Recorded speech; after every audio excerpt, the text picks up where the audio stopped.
আসবো পরের খবরে। সম্পূর্ণ সুস্থ সঙ্গীত শিল্পী মোনালি ঠাকুর ডাক্তারের পরামর্শে সকালেই শিল্পী কোচবিহার থেকে মুম্বাই চলে যান অনুষ্ঠান করতে গিয়ে। আমরা জানি মঙ্গলবার রাতে অসুস্থ হয়ে পড়েন মোনালি ঠাকুর। শিল্পীকে সঙ্গে সঙ্গে হাসপাতালে নিয়ে যাওয়া হয়, কিন্তু এখন তার শারীরিক অবস্থা স্থিতিশীল, তিনি সম্পূর্ণ সুস্থ রয়েছেন এমনটাই কিন্তু জানা যাচ্ছে।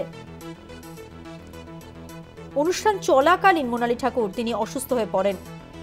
মঙ্গলবার রাতে মঞ্চে অসুস্থ হয়ে যান, মাঝপথে অনুষ্ঠান বন্ধ করে দিতে হয়। তবে এখন তিনি সুস্থ, তিনি হাসপাতাল থেকে ছাড়া পেয়েছেন এবং তিনি বাড়ির পথে। কোচবিহারের দিনহাটায় গানের অনুষ্ঠান ছিল মোনালি ঠাকুরের।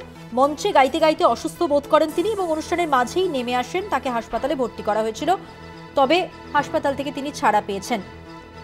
আরো বিস্তারিত জানবো, আমাদের সঙ্গে টেলিফোন লাইনে রয়েছেন আমাদের প্রতিনিধি রবিউল হোসেন। রবিউল, মোনালি ঠাকুরের শারীরিক অবস্থা সম্পর্কে জানতে চাইবো, হাসপাতাল সূত্রেই বা কি জানা যাচ্ছে? দেখো, তোমাকে জানিয়ে রাখি, গতকাল দিনাটা উৎসবে গান গাওয়ার সময় হঠাৎ অসুস্থ হয়ে পড়লে গতকালই কিন্তু তড়িঘড়ি মোনালি ঠাকুরকে কোচবিহারের একটি বেসরকারি নার্সিংহোমে হাসপাতালে নিয়ে যাওয়া হয় এবং সেখানে কিন্তু প্রাথমিক চিকিৎসার পর সেই হাসপাতালের চিকিৎসক এবং মোনালি ঠাকুরের ব্যক্তিগত চিকিৎসক উভয়ের পরামর্শে গতকাল রাতেই মোনালি ঠাকুরকে হাসপাতাল থেকে বের করে হোটেলে নিয়ে যাওয়া হয় এবং যে ইভেন্ট ম্যানেজমেন্ট সংস্থার তরফে মোনালি ঠাকুর এসেছিলেন সেই দিনাটা উৎসবে গান পরিবেশন করতে, সেই ইভেন্ট ম্যানেজমেন্ট সংস্থার যিনি কর্ণধার তিনি জানিয়েছেন গতকাল রাতে সারা রাত হোটেলে রেস্টের পর আজ সকালে কিন্তু সেই ডাক্তারের পরামর্শ মতোই মোনালি ঠাকুরকে নিয়ে মুম্বাইয়ের উদ্দেশ্যে তিনি রওনা দিয়েছেন।